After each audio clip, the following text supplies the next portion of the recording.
Welcome to the course on counseling skills for law professionals.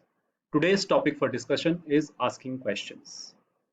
Asking questions for a lawyer is a very important skill, not only in his chamber where he is interviewing the client, but also in the court of law where he examines, cross examines the evidence from the witnesses, from the parties. However, today's focus is not the court craft in the court, but today's focus is that what are the importance of these questions in a counseling interview or in an interview with a client by the lawyer.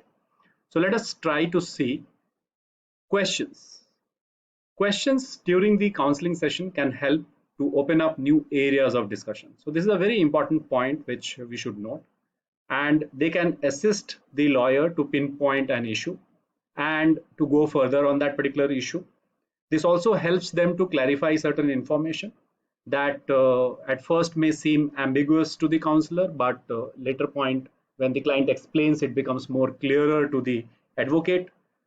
Many a times when the disputants come or the client come to the lawyer, they will come with different documents, they will come with a case history, they will come with an incident exploration, and you as a lawyer need to understand and find the fact relevant for the case, and that you do by way of asking questions. Questions also invite clients to think or recall for information, because many a times client forget information or chain of events, because when you have to prove a case you need to establish a chain of events in many cases, and there you need to give questions as a recall mechanism. However, here one has to understand that your questions should not be leading questions. You should not put your words into the mouth of the client, because that will be not correct approach, and that may hamper the information. So you should not camouflage your understanding, your um, inputs to the clients. Let the things come from the clients, and that is why it is said that leading questions are not good questions during a client counseling session. You should help the client to find out his own journey of self exploration. Remember, it is not an interrogation. So asking too many questions sends a message to the client that counselor is in control, and may even set up a situation in which the client feels that counselor has all the answers. So if you portray yourself that yes, you know everything, the client withdraws and maybe he doesn't tell you a lot of information. And many a times we get this particular habit of asking too many questions and getting an interrogator. Yes, tell me how this happened, how that happened, why you did this. So you have to be empathetic. As we saw, empathy is very important, and try to find out the exact issue by asking them question in different ways, but not sound this client interview as interrogation. So if determining effective questioning techniques, it is important to consider the nature of the client, so their ongoing relationship with the counselor, and different issues at hand. So one has to make a balance here. So I hope you understood this particular point. So it is not an interrogation, it is a client interview. So you have to make client very comfortable so that he gives you the information you are looking for. One of the major challenges which people face is opening the conversation. Ideally speaking, for senior lawyers, this is not a big issue, because you are having a lot of experience. You know, you have dealt with several clients, so you open the conversation. Many a times you will find that you got the case file before, you read the case file, and you directly start shooting questions to the client about this information. But you as young lawyers, if you receive clients, how do you speak, how do you talk is very important.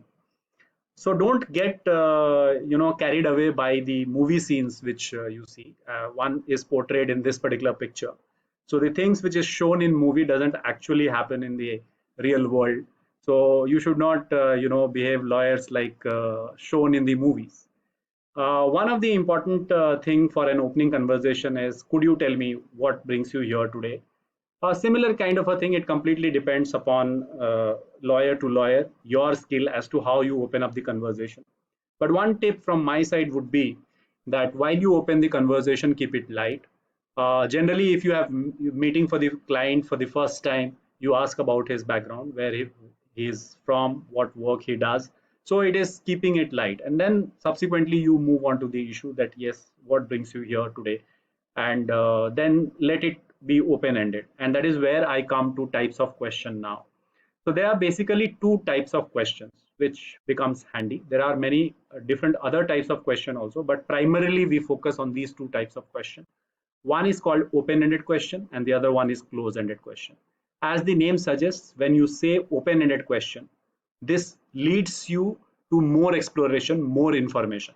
When you say closed questions, the answer would be typically in yes or no or very short answers. So generally, if you will see in a client interview, when we say closed questions, this is for verifying information, getting an affirmation on a particular point from the client. So this is where you use closed question. Most of the times you use open questions, where and these are the five important tools in your hands. That is why, where, what, when, how. So you ask these particular points, you ask these questions. So if a client is telling you about an event, then you can ask why this happened, where this happened, what happened, when happened, because these are all important elements for a case, and the information which is shared by the client will fit into your case brief which you will be preparing for the defending the client. Now, if you will look at these important aspects, one of the important questions which lawyer in a client interview will ask mostly is why. So most often this brings out the reason why this particular thing would have happened. Like for example, suppose a client comes to you saying that check bounced and I want to file a case against him. Now, in this situation, you ask him why the check bounced. What was the reason? Why he could not pay? Or so you will get a lot of information from the client in this open-ended question. Then many a times you ask how. So most often this enables you to talk about the feelings and the process. When you ask what, you say basically most often leads to the fact and information. This provides you that. When you say when, this gives you the timing of the problem and includes the chain of events, in fact the historical information as well. And in case of where, when you say, most often it will enable you to discussion about the environment and situations. So this overall questions, how, what, when, where, why, is very important, and we also tell this in research. So basically this is how you ask questions, open-ended question to your client, and the client provides you the information as per the discussion which you are having with the client. When you say use of silence, it is very important. Silence sometimes gives a lot of use. I hope you recollect the contract use of silence, Contract Act. You studied the silence and its utility in contract. It is said silence provides space for the in between moments of reflection. So when the client is reflecting, silence helps to provide a break which is needed. If you continuously asking the question to the client may miss something. So this gives him or her allows a time to reflect upon. It also allows client to breathe, rearrange their thoughts, and give them space when emotions are high. And that is why I say it is different than interrogation. In interrogation, they would not use silence often. They will use silence for a different technique, but not often they will use silence. If I talk about another type of question, that is called reality check question. So these questions mostly are used by mediators, and during negotiation you use that. But at the same time, you can also use it with your clients to check or provide him a practical reflection of the issue. Like for example, you are suggesting your client the different modes which are possible, the different modes of solution which are possible in his case. He may say, no, I want to go ahead with the case because I foresee that this much of compensation I will receive. There basically you need to have a reality check with the client, and reality check basically brings the clients to see the real nature of their claims, positions, and consequences. And generally you ask like this: what do you see as the strength of your case? What do you see the weakness of the case? This basically allows the clients to understand as to their strength and weaknesses of the case, and most popularly referred to as, there is a term called BATNA, which is used in negotiation and mediation. So here we say best alternative to a negotiated settlement. So the client understands that yes, this is the most possible way which it can happen, and this is how the law stands. and this is the benefit which I will get out of it. So it is very important for us to know all these particular tools while we are doing a client interview.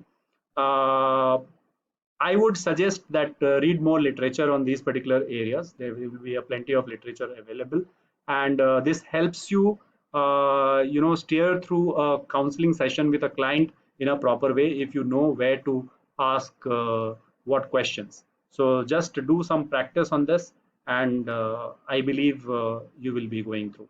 So please have a look at these resources. Thank you.